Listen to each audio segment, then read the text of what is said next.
सतयुग में एक मनुष्य की आयु कितनी होती थी? बोले 1 लाख वर्ष की। और कहते हैं उस समय मनुष्य का जो शरीर होता था उसकी लंबाई होती थी वो 21 हाथ की होती थी। और माना जाता था मनुष्य के जो प्राण होते थे वो हड्डियों में निवास करते थे। सतयुग में मनुष्य की आयु 1 लाख वर्ष की, लंबाई 21 हाथ की और प्राण उसके हड्डियों में होते थे। त्रेता युग में कहते हैं मनुष्य की आयु कितनी हो गई? बोले 1 लाख में 1 शून्य हटा दोगे तो कितना हो जाएगा? पढ़ी लिखी बालिकाएं बैठी हैं सामने, बता दो। 1 लाख में 1 शून्य कम कर देंगे तो 10,000। कितना हो गया?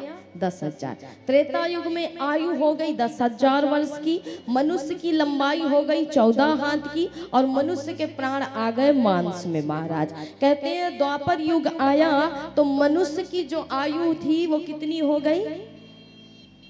1 शून्य और कम कर दो 10,000 में, कितना बचा? 1,000।